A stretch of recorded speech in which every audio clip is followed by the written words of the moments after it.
Praise the Lord. இயேசுவின் நாமத்தில் உங்களுக்கு அன்பின் வாழ்த்துக்கள். நல்லா இருக்கீங்களா? இந்த நாளிலும் கூட ரொம்ப அழகான ஒரு வார்த்தையோடு உங்களை சந்திக்க வந்திருக்கிறேன் சொல்லி பார்க்கலாமா? 1 பேதுருவின் புஸ்தகம் 1ஆம் அதிகாரத்துல 15ஆம் வசனம் இப்படியே சொல்லுகிறது, கவனித்து பாருங்க. உங்களை அழைத்தவர் பரிசுத்தராய் இருப்பது போல நீங்களும் உங்கள் நடக்கைகள் எல்லாவற்றிலும் பரிசுத்தராய் இருங்கள். அருமையான வசனம். நம்முடைய எல்லா நடையிலையும் அவரை போல பரிசுத்தமா இருக்க வேண்டும். இதற்கு என்ன செய்யலாம்? பரிசுத்தமா வாழ்வது சாதாரணமான ஒரு காரியம் அல்ல. நம்ம சுற்றி நிறைய காரியங்கள், தீங்கான காரியம் தான் நமக்கு அதிகமா இருக்கு இல்லையா?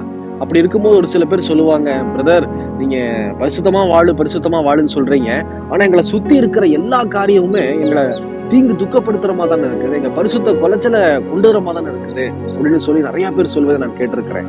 அப்படி இருக்கும்போது நாம் எப்படி காத்துக்கொள்வது அப்படின்னா, யோனா 1ஆம் அதிகாரம் 3ஆம் வசனத்துல யோனா செய்த தவறு நாம் செய்யக்கூடாது. அதுதான் நம்ம போன வாரம் நம்ம தியானிச்சோம். யோனா என்ன தெரியுமா பெரிய தப்பு செஞ்சாரு? அவர் கர்த்தருடைய சமூகத்தை விட்டு விலகினார்னு சொல்லி 1ஆம் அதிகாரம் 3ஆம் வசனத்துல யோனால எழுதப்பட்டிருக்கு. நல்லா வாசிச்சு பாருங்க. அவர் எப்ப கர்த்தருடைய சமூகத்தை விட்டு விலகுகிறாரோ அடுத்த நொடியிலிருந்து அவர் தவறான வழியிலையும் தவறான பாதையிலையும் நினைவிலையும் கடந்து போகிறார். அதாவது கர்த்தருக்கு விரோதமாய் அவருடைய வழி கடந்து போகிறது. இன்னைக்கு நம்மளும் கூட பரிசுத்த குலைச்சல் அப்படிங்கிறது கர்த்தருக்கு விரோதமான ஒரு செயல், இயேசு கிறிஸ்துவுக்கு பிடிக்காத ஒரு காரியம். இது எப்ப நேரிடுது அப்படின்னா, கர்த்தருடைய சமூகத்தை விட்டு நாம் பிரிந்து போகும்போதுதான் இது காரியங்கள் ஆசீர்வாதத்தை குறைக்கிற வண்ணமாய் காணப்படுகிறது. அப்போ கர்த்தருடைய சமூகத்தை விட்டு நம்ம பிரியவே கூடாதுங்கிறதுல ரொம்ப வைராக்கியமா இருக்கணும். சரி, கர்த்தருடைய சமூகம்னா என்ன அப்படின்னு சொல்லி நம்ம சிம்பிளா பார்க்க போகிறோம். என்ன காரியம் அப்படின்னா, முதல் காரியம், தேவ சமூகம் கர்த்தருடைய சமூகத்தை விட்டு விலக கூடாதுன்னா ஜெபிக்கணும். தினந்தோறும் அனுதினமும் நம்ம என்ன செய்யணும்? தேவ சமூகத்துல தினமும் ஜெபிக்கணும். ஆண்டவரே உமக்கு ஸ்தோத்திரம், நீங்க கொடுத்த நல்ல வேலைக்காக ஸ்தோத்திரம், கண்விழிக்க செய்திகளை உமக்கு ஸ்தோத்திரம்னு சொல்லி தேவனை ஸ்தோத்தரிக்கணும், ஜெபிக்கணும். 2வது, வேத வசனத்தை வாசிச்சு தேவ சமூகத்துல ஒப்புவிக்கணும். ஆண்டவரே இன்னைக்கு நான் இந்த பகுதியை நான் வாசிக்கிறேன் அப்படின்னு சொல்லி தினந்தோறும் நீங்க வேத பகுதியை வாசிக்கிற பழக்கம் இருக்க வேண்டும். 3வது, மெடிடேட் பண்ணணும். அடிக்கடி நான் சொல்வேன், வசனத்தை வாசிச்சு இந்த வசனத்தின்படி என் வாழ்க்கை இருக்கான்னு சொல்லி நீங்களும் நானும் சிந்தித்து செயல்பட வேண்டும். அது மிகுந்த ஆசீர்வாதம். 4வது காரியம் என்ன அப்படின்னா, இதோ சபை கூடி வருதலை நாம் விட்டுவிடக் கூடாது.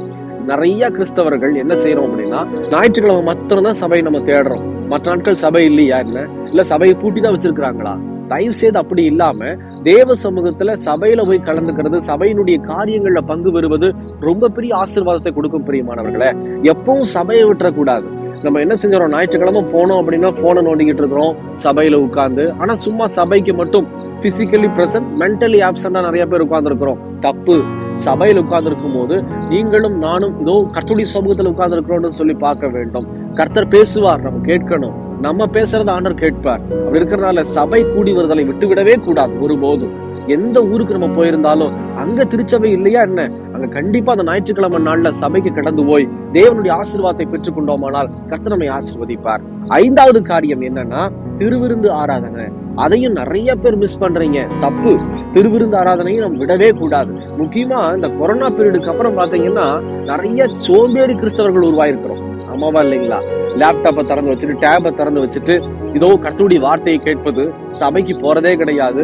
இன்னும் ஒரு சிலர் திருவிருந்து ஆராதனையில இதோ நம்மளே என்ன பண்ணிடுறோம், அப்பத்தையும் திராட்சை ரசத்தையும் எடுத்து வச்சு அங்க கொடுக்கும் போது நம்மளும் ஜோம் பண்ணிட்டு உடனே குடிச்சிடறோம். இது ரொம்ப தப்பு, இது ரொம்ப தப்பு.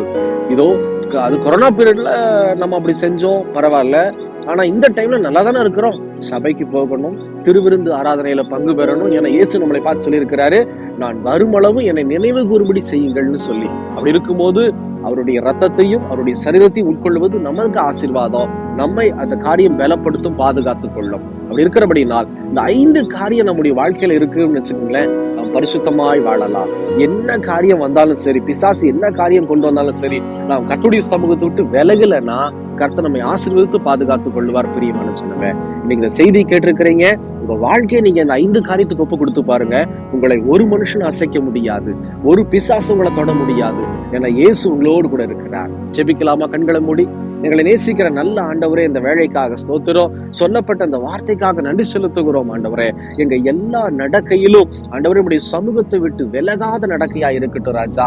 நீர் எங்களோடு கூட இருப்பதற்காக உமக்கு ஸ்தோத்திரம் ஆண்டவரே. இந்த 5 காரியத்தின்படி கடக்கவும் பிரவேசிக்கவும் தேவன் கிருபை தருவீராக. தொடர்ந்து ஆண்டவரே இந்த வசனத்தின்படி வாழவும், இந்த 5 காரியங்களின்படி வாழவும் அர்ப்பணிக்கிற பிள்ளைகளை நோக்கி பார்த்து கர்த்தர் ஆசீர்வதிப்பீராக.